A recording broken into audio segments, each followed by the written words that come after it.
Welcome to Full PreFrontal, the show that exposes the mysteries of executive function. This podcast is a collection of conversations about the role of the prefrontal cortex, which impacts your focus, planning, problem-solving, emotional balance, and independence. So join us as we explore executive function and the science of learning. And now, here's your host, the founder of EXQ, Sucheta Kamath.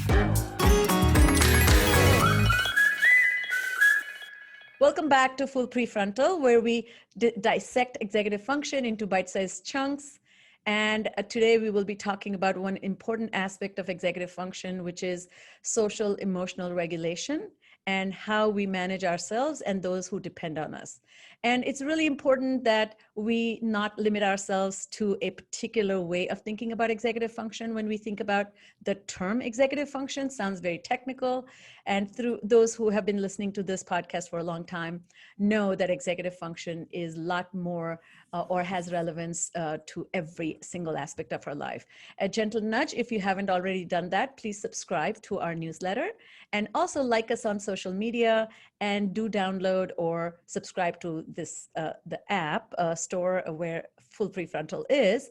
And finally, if you like it, share it with your friends. We always love to have more audience. So today is a very, very special day because I have a dear colleague who specializes in this very area, and that's Leah Kuypers. And I'm going to tell you a little bit about her. So Leah is an occupational therapist, and she graduated from Wisconsin-Madison, and she has a certificate in autism and Master of Arts in Education from Hamline University. She has been in practice and specializes with autism and works in schools, in clinical setting. And she has done some incredible work with something called zones of regulation. And she is very well known in our field. And we celebrate her work for bringing a framework that's tangible and understandable and brings great, a very concrete and something that even educators can deploy in their classrooms. So it's a great pleasure to have you, Leah. How are you? Thank you. It's a pleasure to be here, and I'm doing okay for now. It's day 3 of distant learning for my kids. So if you know the zones, I'm kind of in the yellow, just a lot going on and feeling a little overwhelmed, a little stressed, and but managing. So. Well, I hope your zone improves after this conversation because you will be in your green zone as you talk about your expertise. So I love to ask this question of my guests that since we talk about executive function and self-regulation, and you and I will be talking about emotional regulation, tell us a little bit about you and what kind of executive brain do you have, and would you consider yourself to have high executive function skills and emotionally regulated person, or you came into it as you grew? This is fabulous because no one has ever asked me this question before. And it's fun to think about. You know, growing up, school came pretty easy to me. And as I've become a mother and moved into my midlife years, I feel like my executive functions have waned a little bit. It's harder for me to stay organized and focused. I feel much more scattered in my line of thinking, and harder to kind of have that persistence to work through things that are not as inviting to me as some preferred activities. So I feel like I have to work harder at it now than I used to. I also, growing up, there's a few times in my head that stand out where I really lost my temper, and it was a little out of character for me, but I really didn't like that feeling of having that loss of control. And I have as an adult, I would say grown much better at regulating. Most people describe me as pretty calm and even keeled. But, as a mother, as a wife, I do lose my patience sometimes. And, the stressors that come with living sometimes pile up and become a little bit more than I want to manage or can manage. So, no one's perfect. Yeah, it's so interesting. I'm glad that you took the time to answer this because, when we put our professional hats, we almost leave our personal hats, I guess, aside and don't bring our humanness other than really acknowledging other person's suffering. I guess we are really trained well to do that. In the pandemic has taught me a lot about my own relationship to that emotional quotient, which I too, I'm very even keel and very positive and cheerful person.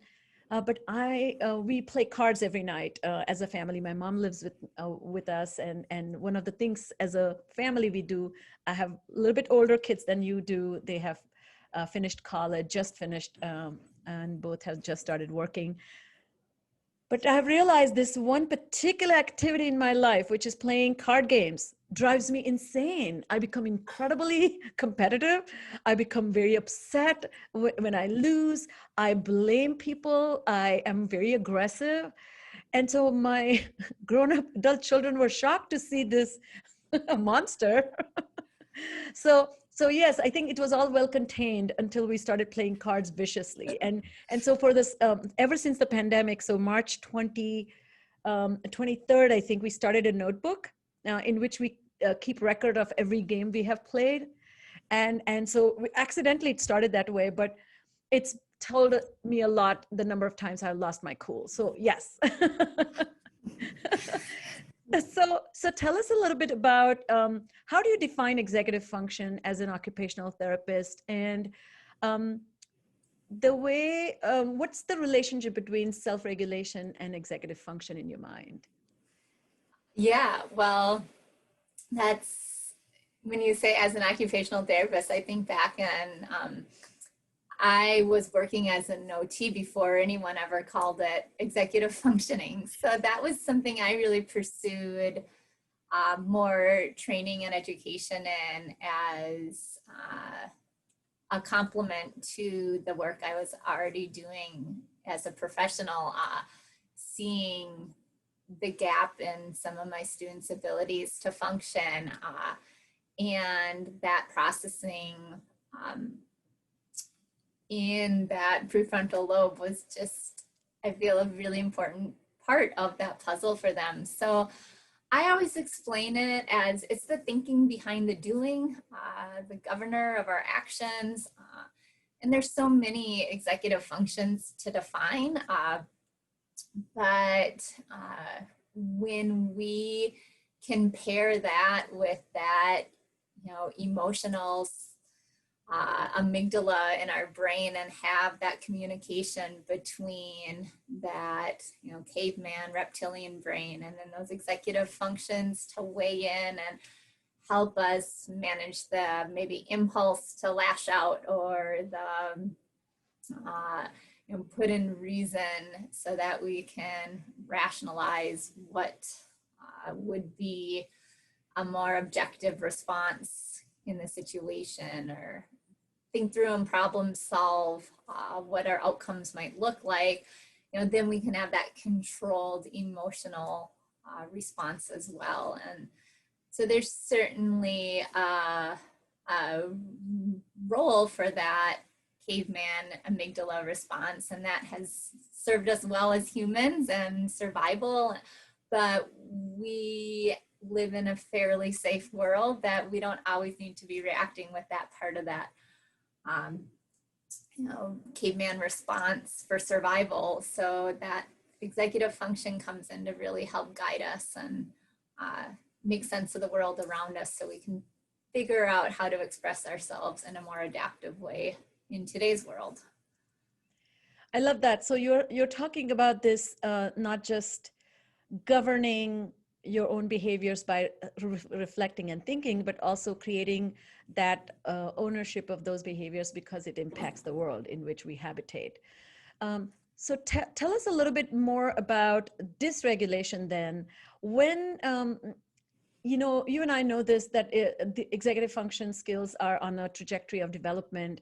So a 6-year-old is less proficient than a 9-year-old. But if you take all the 6-year-olds, there are going to be some who emerge with relatively better skills. And then if you take all the collective 9-year-olds, some are going to be better. How do you see that in the context of learning and education, want to understand these discrepancies, and what's the burden? Where should we keep the burden on those who have those good skills and continue to, grow faster or forward, or really focus on those who fall behind? I don't know, even it's not a fair question, but you know what I mean? Because I feel there's I often tell my educators and parents that the students with good self-regulation and good executive function make other kids look bad.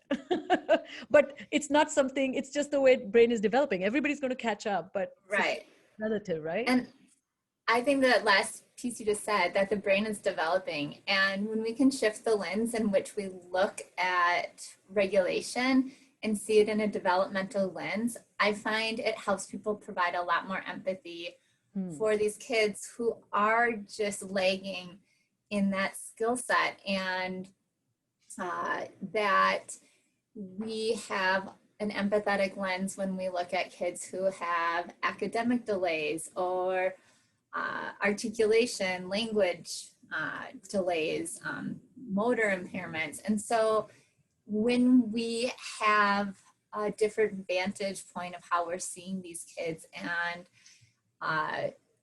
can recognize them for where their skill set is at and not try to compare them to their peers, but developmentally acknowledge here's where their skills lie and what would be an achievable step forward for them to set our goals on.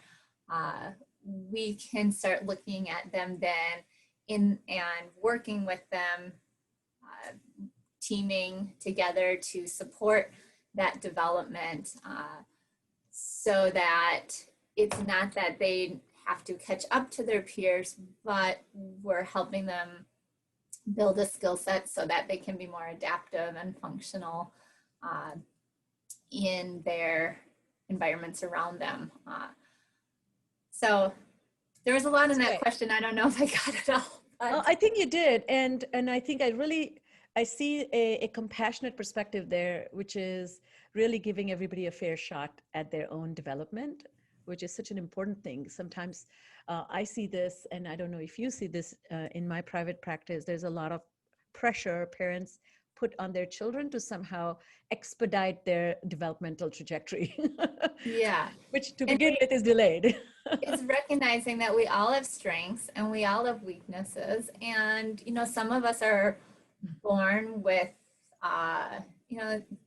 the connectivity isn't there in the brain for this child and the regulation skill set. And some kids have had adverse childhood experiences, and we know that also impacts that brain development and leads to the social, emotional, cognitive impairments at a higher percentage than kids who haven't had those adverse experiences in their childhood. And so they too can have then these regulation challenges that we really can look at this neurobiological underpinning and shift it away from this behavior focus and look at the development and how we can be addressing that like we would with any other skill or developmental area. So great. So this may sound redundant, but tell us, what do you think when we say the term emotions, what comes to mind? How do you define emotions, and why do we lose control? Yeah, well, I think emotions I think of it as the label we put on these feelings that are within us. So we add up all these signals, the sensations from our body, and that gives us then this emotion that we can express or label cognitively. And when we are able to recognize, what it is that we're feeling, then that helps us figure out, do I need to regulate this feeling? And so I see it as part of the process of building that emotional awareness of how I feel, based on a lot on this interoceptive sense. OTs are excited about this 8th sense that we talk about now. Can you describe them for our listeners? Yeah, so interoception is this awareness of what's going on inside your body. What are your organs communicating to you? And so that's as simple as, I'm hot, I'm cold, my bladder's full, my tummy's telling me I'm hungry, my body's letting me know I'm getting tired. It's also the emotional foundation, that foundation for emotional awareness. As sometimes you think about right before you start to cry, most of us feel this like lump in our throat starting to swell up, and we know the tears are going to be coming. Or, for me, I get this tightness in my neck and shoulders, and it feels like a weight is on my chest, and I know I'm having some anxiety. It's the flutters in the tummy letting me know I'm nervous. So when we can read the signals in the body, it precipitates us then being able to label that emotion that we're experiencing, which then allows us to determine, do I need to manage this feeling, and what's going to be my strategy or tools to do so? It's so interesting to me, and I've been on a lot of teams as a rehab specialist working with TBI and strokes, that it's the team of us, OT, PT, and speech working together. It's interesting, OT always has this anchored in the body. And we tend to be very cerebral, thinking about thoughts and words and language, which is great. And that's why we complement our work complements so well. Tell us a little bit about this, the idea that you are talking about, the emotions, and so emotions are thoughts that are created, and then the thoughts are can be palpable. You can perceive them. They're signals. And one of the goals that you are identifying here is to really develop a very keen sense of picking up on those signals. Right. Why is this so hard? Why is this not part of normal conversation? Like, you and I talk so much more in depth about processes involved in being who we are, that when I step out of my office, or when I'm in commonplace, like at a party, nobody really knows how words are even put together or how word retrieval works, right? Right. So why are we so not attuned to emotions having a body base? Maybe it's just because we're all fine, right? So we think. Yeah, I think there's this cultural expectation, that we don't go into the depth of really talking about how we feel, and I think one nice thing about this pandemic is that it's finally okay not to be okay. And that people are talking a little more openly about what those feelings are, but it has been more of a closed subject, that it's just not part. We talk about the weather, we talk about our kids going back to school, but a lot of people are very tight-lipped and uncomfortable when we start getting into the feelings that we experience, and they're rather walled off about it. So that certainly then thwarts any conversation going any deeper about it. But I hope that with the work I'm doing, we are starting to break down some of those barriers and make it a comfortable climate to have more open conversations about what it is we're feeling, which builds empathy and support, co-regulation between us, because there is so much life throws at us. And when we can be building those support networks and those relationships, it's just so lovely to have, those people beside you to help you through the challenges that the day brings. So. Yeah, the Midwest effect, the stiff upper lip. The entire world is very, very guarded about, and Brene Brown's work, where she talks about vulnerability, is that recognizing and acknowledging the weaker side, the softer side, the vulnerable side of us, is also very complementary to what you're saying. So it's interesting. I don't know if you know about every Halloween, Jimmy Kimmel does this segment called "Hey Jimmy, I told my kids I ate all I love all their it. candy." Yes. So I thought I'll bring that up because it just captures incredible range of emotional responses of children, and particularly those who don't work in the classrooms or don't have children can really understand that you have a 9-year-old or 11-year-old throwing a tantrum, and then there's a 5-year-old counseling the parent, it's going to be okay. One of my favorites is there were these two kids, one kid is 2.5 and the other one is 5, and the parents tell that they ate the candy, and the older one folds his arms and says, "Mom, you know it's really bad for you.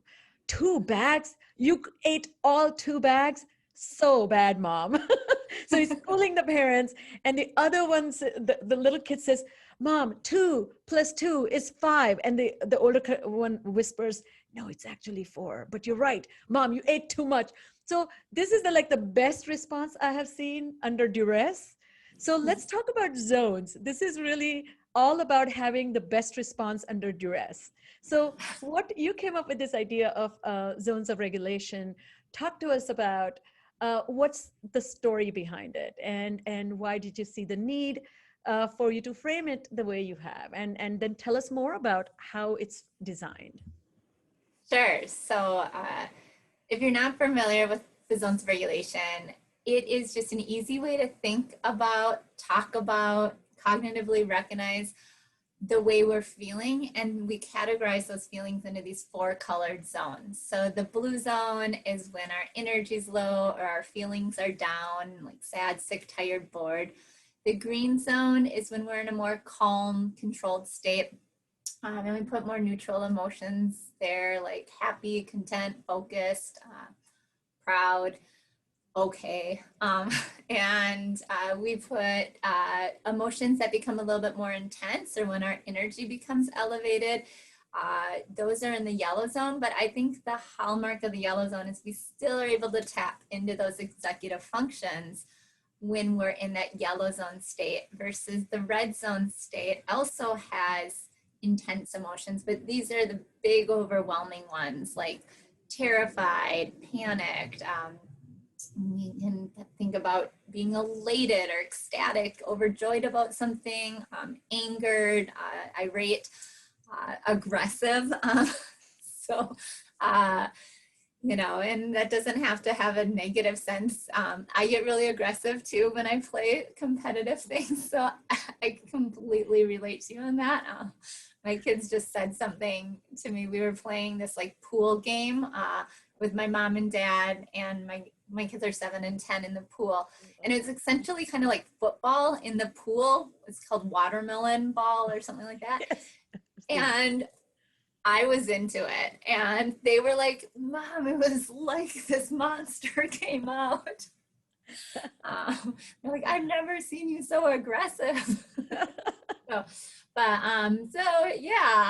Sometimes, all the zones are okay, and we all go through the different zones. It's learning to be able to recognize where your feelings are at, and then the zones gives you this framework to pair your tools with it. So when I'm in the red zone, my tools are gonna look different than, say, when I'm in the blue zone. I have different regulation strategies that I would use.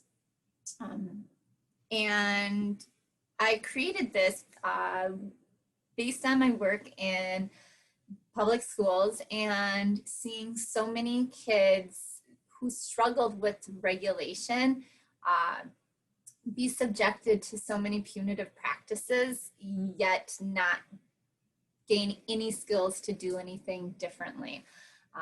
And so I have just a lot of memories, or at the time, they were what were driving me and keeping me awake at night, is just kids being restrained and secluded.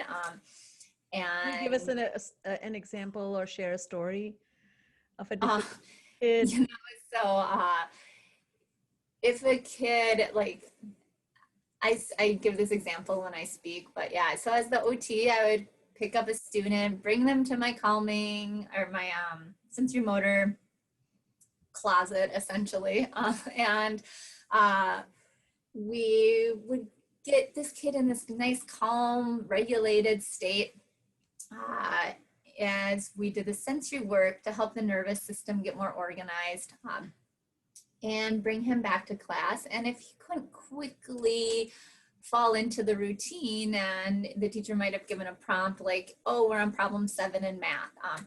Well, they started math without him and he's behind. And so now he's having this emotional reaction, maybe based on the anxiety or the frustration of missing out or whatnot. And now the teacher's looking at me like, well, what are you going to do now? And I'm looking at the teacher like, I did my stuff. What are you going to do? And it turns out there's just a lot of adults looking at each other. Meanwhile, the kid might be ripping up paper, knocking over desks. And if he didn't quickly comply, then we have timeout staff. You know, here comes the walkie-talkies and we need backup in room 212 or something. And so now this kid is being potentially restrained, missing time in the classroom, maybe brought to the timeout room, or we even had a locked timeout room because this was an all special ed school for kids. Oh, wow. Who this was determined as their least restrictive environment because their behavior needs were typically higher than their peers, and so they needed a highly specialized educational environment. But that didn't mean for me that they couldn't learn these skills. And so I just really wanted to find a way to help keep these kids from continually being restrained and brought to timeout and missing out so much on that classroom environment, where, you know, most of them wanted to be if they had the skill set to do it. And so I wanted something easy enough that my kids who had cognitive impairments, who had language deficits, a tool that they could use and communicate and make sense of, as well as I had high school age kids who were, you know, going to be entering the real world in a matter of a year or two, and they're still being tapped on their shoulder by their aide, being told they need to take a break. And I kept thinking, like, the only break these kids are going to get in the real world is a lunch break. And if their employer's having to tap them to say, calm down, there's no way that, you know, they have this tools to be successful in the real world. And so that felt to me that we were failing them. And so it really was unsettling to me that we would be working so hard to prepare them in reading and math, writing skills, and yet they don't have the skills to even hold a job because of their dysregulation. So it was kind of a combination of just having this caseload of really intense needs and trying to figure out something that would work for my young ones as well as my old ones. And, you know, I think with the zones, what some people don't see is that it really just gives us a way to think. And so with the high school, secondary age population, we can teach it visually and present the 4 colors, but what we're instilling is just a cognitive framework to make sense of how you're feeling, and give them essentially a pathway to regulate in each of their zones. So that's something that can stay with them forever. Even if other people don't know the zones, they can think in the zones.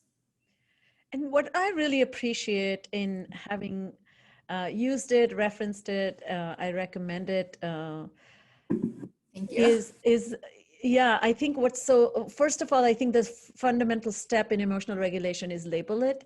And so this giving a concrete label, but it's not abstract label. So there are labels talking about anger. Anger sounds very, I think accusatory, but if you just say red zone, and zone kind of includes a lot of things, including feeling anger, feeling aggression, feeling terror.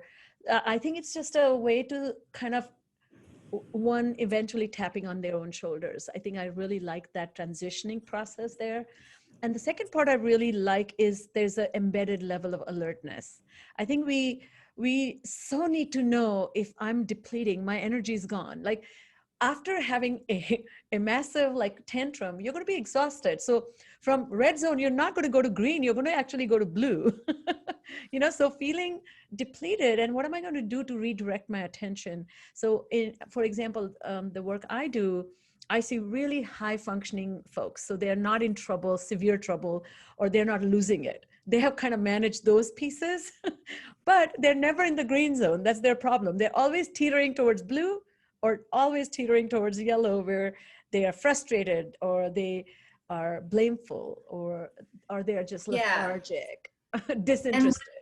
And one of the things I really stress with the zones is that it's really about finding ways to manage the zone that you're in. So I think so many of us, our character is just kind of, I'm run a little bit more yellow zone. Others people run kind of more blue zone, and that's just kind of the essence of who they are. So it's not that we have to try to be and stay in the green zone. For me, it's really, I kind of run a little bit more in the yellow, but it's about finding ways to manage it so that I can still, do the tasks that are before me and meet the goals that I'm trying to accomplish and keep people around me comfortable. And so my outward behavior, I think, often appears to be more green zone, but internally I'm still like often a little stirred up and, feel that, running list in my mind of like all the things I need to accomplish and have. And I think that there's a wonderful point you just made, that particularly anxiety, and I see a distinct cultural difference between the way girls, I don't mean to stereotype, but girls and women tend to have this presentation of calmness. And while they are really the swans who have, the feet waddling under the water, but there's that normalizing appearance of everything is cool and okay when you're not feeling cool or okay, but not taking away your language, taking away your agency. So to me, it's just, I love that you always say that there's no bad zone. And that's what I think means here, that yeah, maybe you will forever stay in yellow, but you can manage your yellow well. Right. And I certainly acknowledge it feels good to get to the green. I like being in the green zone, but it's also just, being okay with where I'm at and, just acknowledging those feelings that I have, and then being, on alert that I might have to do a little bit more to regulate my yellow zone. So there is so you have to forgive me, but I have inserted one zone when I talk in my practice. It's called Zen Zone. The Zen Zone is a witness stance. I don't know if you are familiar with, in the contemplative practices, that witnessing, that you have this capacity, as your memory skills develop, as you know this, you develop this. So if you try to recollect your best childhood memory, you will not be the person in it, you will be seeing you as if there was a camera in the ceiling, right? Right. And so this ability to, once we have experienced something, we encapsulate that experience from a memory perspective, from an aerial perspective on our life. And that camera feeds us this information about the past, as we recall. So one of the most amazing practice, is mindfulness practice, is to develop that camera view as you're leading the life. So you I have a love that. witnessing ability, so you are self-distancing. And so once you develop that, which is again self-regulation from not an affective and cognitive ways, but kind of saying this is happening to Sucheta. Look, Sucheta just opened the door. Look, she lost her mind. Look, she's hungry. She's looking into the refrigerator. So there's Sucheta, the observer, who is witnessing the Sucheta, the doer, doing things. And that also can be a great way. So with my older clients, I use that perspective, if they're ready, of course, because their difficulties are not that they have any outward dysregulation, but they're just not achieving the goals that they set out. So there's always suffering from underachievement. And so that kind of coupling of that emotional sadness or disappointment that you feel in yourself can be achieved. And I found that to be very helpful to use that language. So I have the thought that, are you surprised how a marshmallow experiment has become such a commonplace, kind of things that people talk about so regularly, as if everybody has taken psychology, Right. classes and have some masters in psychology. But how do you see this regulation in the moment and then collective regulation over time? So that translates into delayed gratification, that future self. So how do you connect these two ideas? Yeah. Well, that self-regulation in the moment is really going to be impacted by your body's budget at that moment, kind of, what's transpired across your day already. And, I think of us as everyone having a coping capacity, right? And some days our well is just a little more depleted, like, let's say the last 6 months in this pandemic. I think, we've all, and all the other things that have transpired in the last 6 months on top of the pandemic, I think a lot of us has found our wells pretty dry for, that moment in time. So there's kind of that factor always going on, and just kind of like, how much do I have to give? What more can I take? But then with development and maturity and building life experiences, we also gain more skills to manage that budget better. And as we age up, social becomes so much more of a factor that we're putting into this equation. You think about the meltdowns of a 4-year-old and their peers reacting. They're probably going to play with that kid 5 minutes later. But a 14-year-old melting down in front of his peers, well, it's getting a little dicier. But a 40-year-old melting down in front of their peers and colleagues, now we might be having relationships severed, losing employment status, things like that come into factor. And so we, for example, build more social cognitive skills to understand how we operate in this social world and how we are impacted by people around us, and that knowledge that they're thinking about us, that we can be impacting those thoughts about us, and watching them to guide our own behavior really starts, playing in with more gravity as we're aging up. So that's just one example of kind of how we grow with regulation. Our goals become certainly more complex, and the weight of achieving those goals becomes heavier. So, you know, when you're 5 and just want to have someone to play with at recess, that's maybe that goal, a big goal for a 5-year-old, is just to have someone to sit with at lunch or play with at recess. But when, you know, we're older, you know, we have maybe a family that we're providing for. We have a home, housing that we're paying to maintain. We have that employment to maintain. And so these factors become a lot more real too. And so that is becomes more of a driving force as we work to regulate with the goal-oriented vision of what it is we need to accomplish and maintain in our lives. So I love that. I think I really see that every experience that we have with the world. I always like to give this analogy that if you serve somebody a piece of chocolate cake, you can assume in the kitchen there's a larger chocolate cake. It cannot come from an apple pie, right?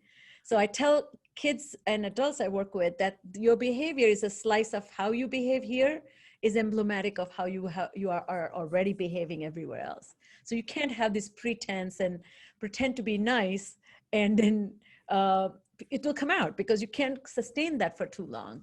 And I appreciate this idea that you were saying that we are influencing others' perception of us, and that regulation shifts from just managing emotions to actually managing the perceptions so that we appear more cooperative and collaborative.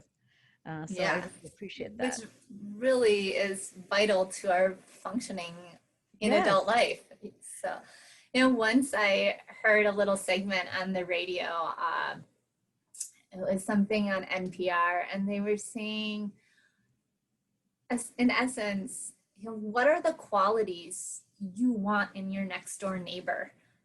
And you think about it, I'm like, well, I just really want them to be regulated, right? Like, I don't really care what kind of job they have, you know, what their level of education is, but I really don't want them having losing it, exactly.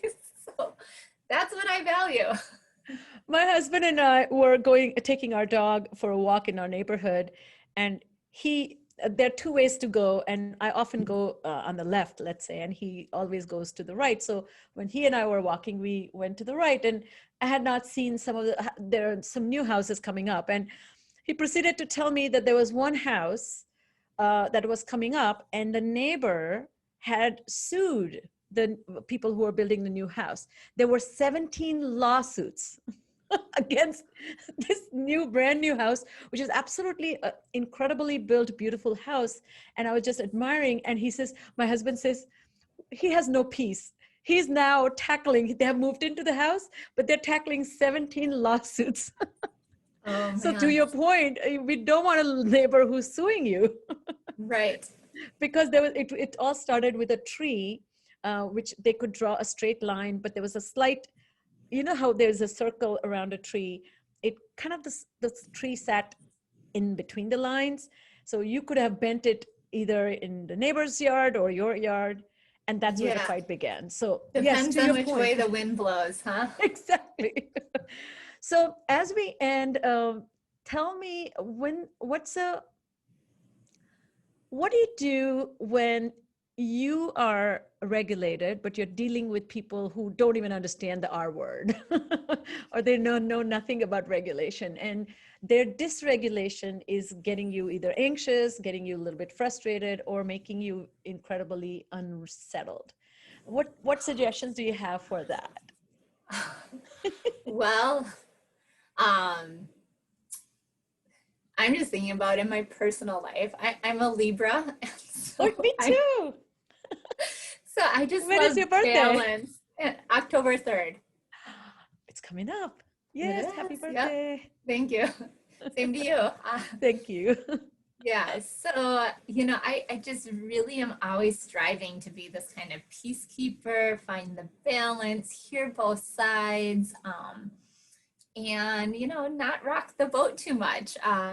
So, I'm uh, exactly like that. yeah, so that really holds true too for, I think the work we do with others and, when they are having the emotions overcome them. Some of the work I always go back to is Ross Green's work and collaborative and proactive solutions, using that CPS model to just empathize and understand their perspective and try to problem solve together to find something that's mutually satisfactory. And that's something, work that really resonates well with me. It's kind of a tool I pull out in the moment to help That's with that. great. And sometimes just walking away. I think that also requires some wisdom, right? Sometimes, right. I'll be right back. I need to go. I need to have a bathroom break. I'll be right back. Kind of separating yourself from that stressful situation. Well, Leah, it's been nothing but utter joy. Before we end, I've been asking my guests to share some of their favorite books. Do you have any books that you love and you feel everybody should read? Well, professionally, I would say I love Ross Green's work. Oh, I love that. I'm looking at my bookshelf here. Lost and Found is one of my That's great. recommendations. I tell schools all the time, if the climate of your school is still that these kids are naughty, then you need to start with Ross Green's work before you're ready for the zones. And He's going to be on uh, our show in a few months. I'm sorry, what? He's going to be on our show in a few Oh, months. Yeah, awesome. he's Yeah. great. Tell him hi. I will. And then I have been trying to read for pleasure more during the pandemic, because I'm a bit of a news junkie, and Oh, you that's are. not the best way to regulate. So, so I've been trying to read to help me regulate and get to the green zone. And the book that I loved the most so far is The Nightingale. So, Who's the author? oh, I knew you would ask me that. Oh, And it doesn't matter. I think it is not going to come to me right now, but it is about World War II and the French resistance. And it's a beautiful story. oh, is it? Because somebody And it's else historical recommended this. fiction. Oh, So, that's great. Well, thank you for being with us and thank you for these recommendations. It's such a pleasure to get to know your work and share that with everyone here. And really, I'm wishing everybody a permanent pasture in the green zone. That's ambitious, but one must try. And thank you for joining us again on this Full yeah, Prefrontal thank you. This podcast. was really fun. I enjoyed it. Thank you. And please like us on our social media, share this podcast with your friends and colleagues. And please remember, executive function skills, self-regulation, emotional management are all essential ingredients for having an incredible, successful, and peaceful life. So we both wish you all a very executive function centric day and week and months, maybe. Right. Because the pandemic is not leaving us. So No. So we need to learn how to regulate through the pandemic. we So really do. yeah. Thank you so much And for can being here. I just share Yes. too, if you're interested in learning more about the zones too, you can find us at zonesofregulation.com. So the word zone Fantastic. of regulation and then the .com, and that'll get you to a lot of information about what the work I do. So. And I will be linking her website on our show notes, and we will Thank you. also link your books. So, and she offers training. So those who are interested in taking a deeper dive, please make sure you check it out. So, thank you, and have a fantastic day. Thank you so much. Thank you for listening to Full PreFrontal, exposing the mysteries of executive function. To contact your host, Sucheta Kamath, and learn more about her work on improving executive function, visit her website at exqinfiniteknowhow.com. That's www.exqinfiniteknowhow.com. Tune in next week for another informative episode of Full PreFrontal, hosted by the founder of EXQ, Sucheta Kamath.